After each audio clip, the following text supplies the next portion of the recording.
senhor Luiz Inácio da Silva, vou chamá-lo de ex-presidente. O senhor prefere como? Pode ser ex-presidente? Doutor, se puder falar um pouquinho mais alto, para mim seria bom. Tá. Posso chamá-lo de ex-presidente? Pode. Tá. Então o senhor sabe do que está sendo acusado nesse processo, Não. né? Não sabe? Não sei, gostaria de pedir se a senhora pudesse me explicar qual é a acusação. Tá. O senhor tem dois conjuntos de acusação. A primeira parte da acusação diz respeito à corrupção, que o senhor teria recebido vantagens indevidas da Odebrecht e da OAS relacionadas aos contratos que eles têm com a Petrobras. E um segundo conjunto de atos que seriam atos de lavagem de dinheiro relacionados à reforma do sítio em benefício ao senhor e à sua família, que foram feitos num primeiro momento pelo Bunline, num segundo momento pela Odebrecht, num terceiro momento pela OAS. Um resumo muito sintético seria isso. Não. Eu imagino que a acusação que pesava sobre mim é que eu era dono de um sítio em Atibaia. Não é eu isso. Não é isso. Não é isso que acontece. É ser beneficiário de reformas que foram feitas. A acusação passa pela relação do senhor ser dono do sítio, mas a acusação imputada é do senhor ser beneficiário das reformas que foram feitas por essas três pessoas que eu lhe falei. Bunline, Odebrecht e OAS. Mas, doutor, eu só queria perguntar para o meu esclarecimento, porque eu estou disposto a responder toda e qualquer pergunta. Eu sou dono do sítio ou não? Isso o senhor que tem que responder, não eu, doutor, e eu não estou sendo interrogada nesse momento. Não, quem me acusou. Doutor, e assim, senhor ex-presidente, esse é um interrogatório, e se o senhor começar nesse tom comigo, a gente vai ter problema. Então, vamos começar de novo. Eu sou a juíza do caso, eu vou fazer as perguntas que eu preciso para que o caso seja esclarecido, para que eu possa sentenciá-lo, ou algum colega possa sentenciá-lo. Então, num primeiro momento, eu quero dizer que o senhor tem todo o direito de ficar em silêncio, mas nesse momento eu conduzo o ato. Mas, doutor, pela ordem, meritíssima juíza. Nos termos do que dispõe a Constituição e as leis de processo penal, a excelência bem sabe, o interrogatório é o ato em que o acusado exerce a autodefesa. Sim, mas tem que ter a mais absoluta liberdade para expor os fatos e indagar a respeito do que está sendo acusado. Pela ordem, doutor, que ele não, eu estou me dirigindo à meritíssima juíza, não estou falando com Vossa Excelência, não abra este diálogo lateral, estou falando com a meritíssima juíza. Você não vai me cortar. Não vou, eu estou me dirigindo ao juízo. Vossa Excelência quer substituir o juízo? Não, o senhor que está atrapalhando a condição da audiência, doutor. Se o senhor não... Eu posso fazer as perguntas ao seu cliente, o senhor orientou ele do que está sendo acusado nesse processo, ele está apto a ser interrogado, ou o senhor precisa sair dessa sala e conversar com ele e ele retornar? Absolutamente não. Eu só quero que ele tenha a liberdade de, nas formas da Constituição e da lei, responder da forma como ele acha adequado. Ele responde respondendo, não fazendo perguntas ao juízo ou à acusação. O senhor se sente apto a ser interrogado neste momento, senhor ex-presidente? Eu me sinto apto e me sinto desconfortável. Se o senhor se sente desconfortável, o senhor pode ficar em silêncio, como eu ia dizer. O silêncio do senhor não será usado em prejuízo à sua defesa. Se o senhor quiser responder as perguntas que primeiro eu vou lhe fazer, depois o órgão do Ministério Público e depois as defesas, o senhor pode responder. E quando é que eu posso falar, doutora? O senhor pode falar, o senhor pode responder quando eu perguntar no começo. Mas pelo que eu sei, é meu tempo de falar. Não, é o tempo de responder as minhas perguntas. Eu não vou responder interrogatório nem questionamentos aqui. Está claro? Está claro que eu não vou ser interrogada? Eu não imaginei que fosse assim, doutora. Eu também não. Como eu sou vítima de uma mentira há muito tempo... Eu também não imaginava. Eu imaginei então que agora... vamos começar com as perguntas. Eu já fiz um resumo da acusação e vou fazer perguntas. O senhor fica em silêncio ou o senhor responde? E o senhor Cristiano Zanin, eu não lhe concedi a palavra, eu vou fazer perguntas. Eu já lhe fiz o resumo do que o senhor está sendo acusado e agora quero lhe perguntar em que momento, primeiro momento que o senhor teve contato com esse sítio de Atibaia. Dia 15 de janeiro de 2011. Tá. O senhor teve contato com esse sítio de Atibaia no 15 de janeiro de 2011, como? Eu tinha deixado a presidência da República, eu estava de férias, e quando foi no dia 12 de janeiro, me falaram que o Jacob Ittat tinha comprado um sítio, que se eu queria passar um final de semana lá. Eu subi do Guarujá no dia 15 e fui ao sítio do Jacobitá, que na verdade era do filho de Jacobitá. Tá. Foi-lhe informado por quem? O Jacote falou? A dona Marisa? Não, quem falou foi um filho meu por causa de uma briga minha com a dona Marisa. Tá. Daí o senhor foi nesse sítio com quem nesse primeiro dia 15 de janeiro? Eu fui com o meu pessoal da segurança. Tá. O senhor e estava o Fernando, o Jacó. O senhor foi passar um final de semana. Eu não sei se foi no final de semana ou um domingo, não lembro bem. Tá. Quando o senhor chegou lá, o senhor soube que o sítio era do Jacó, já de cara, que era do Fernando? Soube tá. Que era... Na verdade, eu soube que o Jacobitá tinha doado ao filho dele o dinheiro da poupança dele, o dinheiro sei lá de onde, ou seja, para que o filho pudesse adquirir o sítio. Tá. O senhor passou a frequentar o sítio a partir de então? Passei a frequentar o sítio em 2011, alguns finais de semana, junto com o Jacobitá, junto com o Fernando. Tá.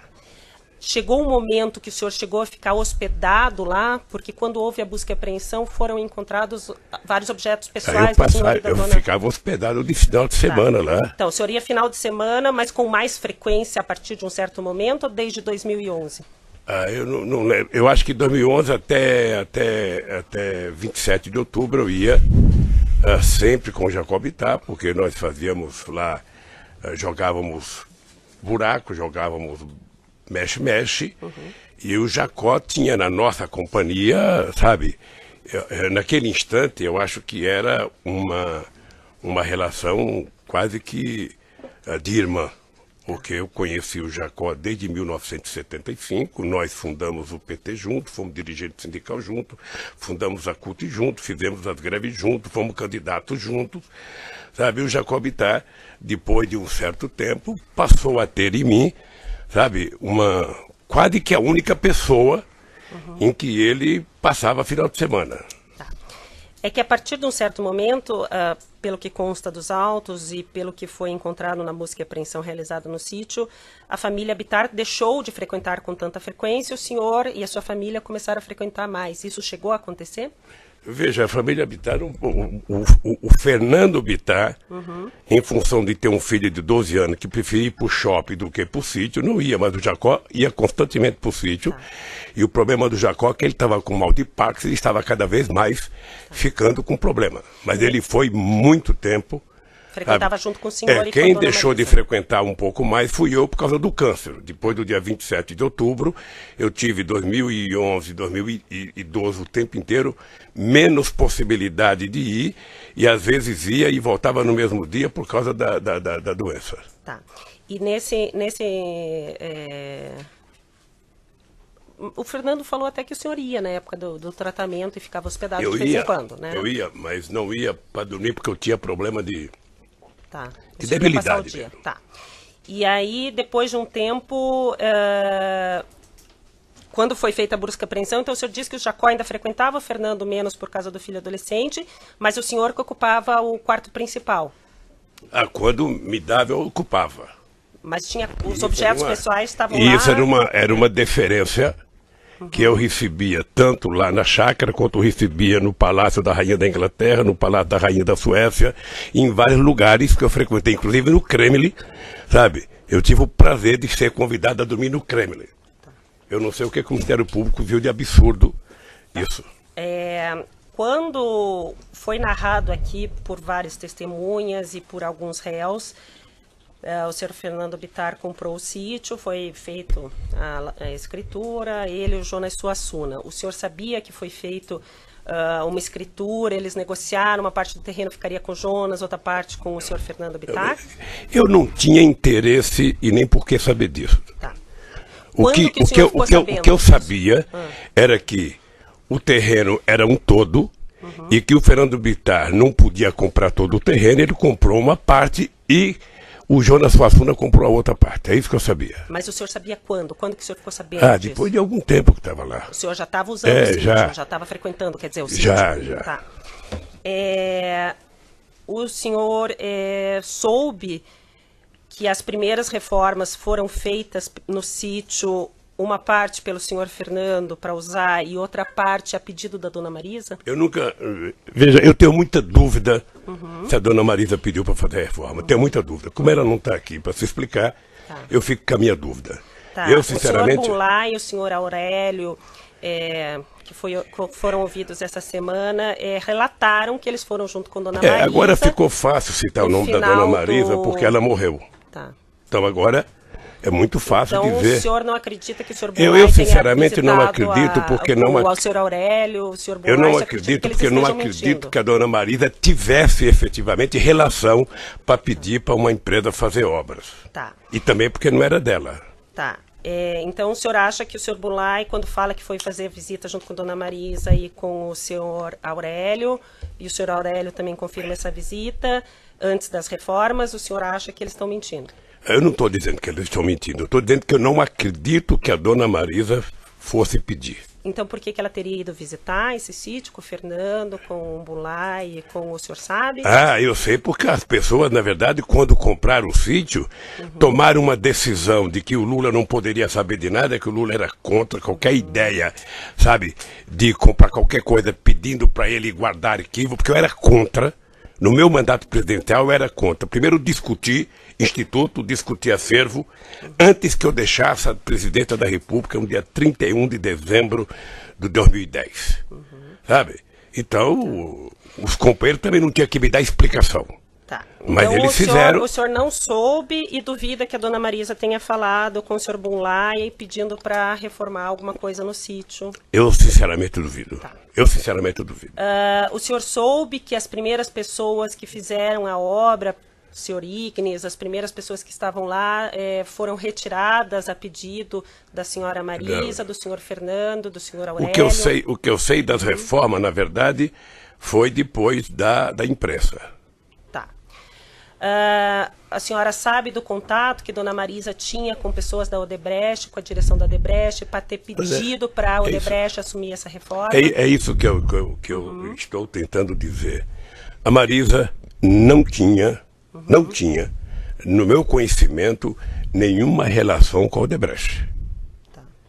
Mas nem em eventos sociais ela não tinha contato com o senhor Emílio, com o senhor Marcelo? Ela participou de jantares, de eventos sociais com o senhor Emílio, o senhor Obviamente Marcelo? que pode ter encontrado num evento qualquer, sabe, público com essas pessoas, porque ia muitos empresários. Mas ter liberdade para falar com uma pessoa e pedir, eu sinceramente acho que quem citou isso está tentando encontrar uma solução cômoda para uma pessoa que já está morta. As pessoas que relataram esse fato, também o senhor acredita que estão mentindo, que dona Marisa pediu? Eu não vou dizer, não estou utilizando a palavra mentindo. Eu só estou dizendo que não acredito que a dona Marisa tenha pedido. Com relação a parte que foi feita, o senhor já relatou, e eu ia perguntar isso no início do depoimento, ficou um pouco tumultuado, a questão da relação do senhor com a Odebrecht. O senhor concorda em usar o que já foi dito nos outros processos, no processo anterior, que é do apartamento e do... O senhor concorda ou o senhor quer que refaça algumas perguntas? Doutora, eu na verdade gostaria de falar outra vez o que eu já falei aqui para o doutor Moro, numa audiência. Já falei, ou seja, o primeiro processo que eu fui vítima aqui é uma farsa, uma mentira do Ministério Público com PowerPoint. A segunda é outra farsa, sabe? E eu tô pagando esse preço. Eu vou pagar porque eu sou um homem que crê em Deus, creio na justiça e um dia a verdade vai prevalecer. O que está acontecendo? Então o senhor quer que eu refaça as perguntas relativas ao... aproximação que a diretoria da Odebrecht tinha com o senhor. É isso para o senhor poder falar de novo? Pode fazer. Então, consta que o senhor Emílio Odebrecht foi ouvido nessa ação penal, que ele tinha, antes mesmo do senhor assumir o primeiro governo, contatos em razão da empresa dele ser uma grande empreiteira, em especial pelo compromisso que o senhor teria assumido com relação à política da petroquímica, da Braskem, que seria interesse da Odebrecht. E que várias vezes ele conversou com o senhor, várias vezes houve a sugestão pelos dirigentes de Petrobras para que fosse reestatizado essa parte, esse setor da economia, e que ele sempre foi conversar com o senhor e o senhor sempre garantiu a continuidade da empresa dele nesse sentido. O senhor confirma essas conversas com o senhor Emílio, essa questão, doutora, da Braskem? Eu talvez tenha sido, na história do Brasil, o presidente que mais conversou com empresários. Talvez o único presidente da República eleito com programas em cada eleição que eu disputava. E esse programa de governo era feito ouvindo desde os mais simples trabalhadores aos mais importantes empresários, passando pela Febraban, representando o sistema financeiro, passando pelo sucro alcooleiro, passando pela indústria de óleo e gás. Eu, quando construía um programa de governo, eu construí um programa de governo para o Brasil e não para mim. E o Emílio Odebrecht e outros empresários participaram muito de discussão, sabe, sobre o futuro do Brasil, sobre a construção. E eu tinha um pensamento sobre a indústria petroquímica. Porque a Petrobras, diferentemente do que algumas pessoas falam, não é uma empresa estatal.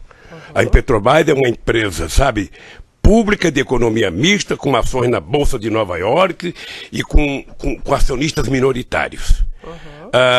E eu não tinha nenhum interesse que fosse estatizado qualquer coisa. Eu tinha interesse que tudo fosse transformado, sabe, numa atividade de empresas públicas e que deveria participar Petrobras, empresas privadas, Banco do Brasil, empresas privadas, tudo. Eu achava que tinha que ser uma mistura da atividade econômica para a gente fazer esse país voltar a crescer. Mas como o ideal era tentar mostrar que a empresa Petrobras era pública e que o Lula mandava na Petrobras, sabe, se criou um monstrengo de dizer... Mas eu nem perguntei da Petrobras, eu perguntei especificamente das conversas que o senhor Emílio disse que teve com o senhor a respeito do medo que ele tinha que a petroquímica Braskem fosse estatizada. Eu tive com ele e com todos os empresários brasileiros, inclusive todos eles participavam do Fórum Econômico, do Conselho Econômico e Social que eu criei, onde participavam os maiores empresários do Brasil, e nós discutíamos desde política tributária, a política social, a política de investimento, a política externa. Tá, sim, é por isso que o meu governo passou a ser... conversou com o senhor Emílio algumas vezes sobre essa questão da Braskem ou não conversou? Não era da minha alçada conversar. Tá. Ou seja, qualquer assunto específico de conversa com quem quer que seja, ou a pessoa conversava com o ministro da área, ou a pessoa conversava com a empresa fins. Tá, então o senhor não conversou e não garantiu nada ao senhor Emílio em nenhum momento? Veja, primeiro eu poderia garantir qual era a intenção do governo. E a intenção do governo era ter o Brasil como um país, sabe, de uma indústria química poderosa. O Brasil é um país de 200 milhões de habitantes, o Brasil compra até bacia de lavar os pés, importa porque não tinha uma indústria química forte. Eu era favorável e defendia que o Brasil tivesse uma indústria petroquímica muito forte. E a Braskem... Eu só queria que o senhor respondesse sim, não. É porque não é só assim, doutora. Lamentavelmente não é só assim, sim ou não. A defesa gostaria de ter a palavra. Eu acabei de dizer que eu conversei muito com a Braskem. Mas especificamente sobre esse assunto, o senhor conversou ou não conversou? Devo ter conversado na discussão do programa do governo. E o senhor garantiu alguma posição para o senhor Emílio? É possível garantir. Tá. É possível garantir que o governo brasileiro ia ser um governo democrático, plural, e que as empresas iriam ter o direito de participar das coisas feitas no governo. Tá. Com relação aos diretores da Petrobras, já foi feita a pergunta, mas como o senhor quer de novo falar sobre o assunto, volto a perguntar. Qual a participação? O senhor escolheu os presidentes da Petrobras que foram presidentes durante os seus 2 mandatos? Essa é uma das grandes mentiras. Se o Ministério Público tivesse tido interesse, ele teria percebido que antes do Lula virar presidente da República, quem escolhia os diretores da Petrobras era exatamente o presidente da República do Brasil. E que para evitar que o Lula fizesse isso, aí já vem a maldade política, teve um decreto-lei estabelecido em 2002, sabe, tirando da presidenta da República o direito de indicar. Tá? Então, quem passou a ser o indicador era efetivamente o Conselho de Administração da Petrobras, que era plural, que tinha empresários privados, grandes, pequenos, sabe, médio, que tinha acionista minoritário. Qual era o papel do presidente da República? Eu não sei se as pessoas estão acompanhando a montagem do governo agora atual. Né? Quem é que está sendo colocado? Dá essa impressão de que não tem ninguém político. mas com raríssimas exceções, todo mundo ali é político. Então o que eu fazia? Eu fui eleito com uma base que me apoiou na campanha. Eu designei, sabe, o ministro-chefe da Casa Civil, que é o responsável por isso, particular com os líderes dos partidos que me apoiavam, a montagem do segundo escalão do governo, porque eu tinha indicado o primeiro escalão. Tá, no caso era o senhor José Dirceu. Como é que funciona? Como é que funciona? Se reúne as lideranças dos partidos, os líderes de cada bancada, sei lá se o presidente do partido, porque eu não participo, e eles indicam um nome para que o presidente da República coloque à disposição, primeiro do gabinete, manda para a Casa Civil, que vai para o gabinete institucional. O gabinete institucional faz uma investigação, sabe, se tem prontuário, se tem denúncia, se tem qualquer coisa que não signifique boa conduta. Quando isso chega, devolve-se à presidência da República, o presidente da República encaminha isso ao Conselho da Petrobras. E o Conselho da Petrobras é quem tem autonomia e autoridade, segundo o decreto, de indicar as pessoas. Quando as pessoas foram indicadas, eu disse no depoimento, já no depoimento, não houve uma denúncia, sabe, nem da imprensa, nem da Polícia Federal, nem do Ministério Público, nem do Sindicato de Trabalhadores, nem dos funcionários, ou seja, eles foram aprovados, inclusive, em depoimento de pessoas do Conselho por unanimidade. Tá. Então, o senhor fez indicações com base em orientações da base partidária que lhe dava Excelência sustento. Pela ordem, É isso? Excelência, pela ordem, não foi dito. Foi dito que a indicação era feita pelo Conselho. Foi isso que o depoente acabou de afirmar. Mas não foi a presidência que falou para o Eu Conselho enviei o nome. Ele enviou o nome. Encaminhamento. A gente não fala. Encaminhamento da presidência. A gente não interfere no Conselho. Tá. Mas o senhor encaminhava 10 nomes para eles escolherem ou o senhor encaminhava um nome e eles aprovavam ou reprovavam? Não, mas você indicava o nome que tinha vindo para você indicar. Tá. Eu não inventava então nome. Então é isso que eu estou falando. O senhor recebia o nome da sua base de apoio, mas o senhor está falando inclusive da presidência? O Dutra, Gabriele, era base de apoio? O presidente foi da indicação minha, o presidente da Petrobras. Tá. Tanto o Zé Eduardo Dutra quanto o Zé Eduardo, o Zé Sérgio Gabriele. Tá, isso foi... O senhor passou o nome, então, ou indicou o nome para o Conselho da Petrobras, o Conselho aprovou. É isso? E até então não tinha nenhum indicativo que nenhuma dessas pessoas tinha qualquer problema. Nenhuma. E eram todos concursados de mais de 30 anos de empresa. De empresa, tá. A mesma coisa ocorria com as diretorias. A mesma coisa que a diretoria. Mas o senhor sabia, até então, que cada diretoria era indicada por um partido? Era indicado por um conjunto de forças políticas que tinha me ajudado a ganhar, como é hoje. Tá, não estou falando que isso é errado, mas o senhor sabia, então, que, por exemplo, o Paulo Roberto Costa era indicação do PP, sabia que o Cerveró e depois o Zelada era do PMDB. Do PP e de outras forças políticas. Isso já está no meu depoimento. Tá.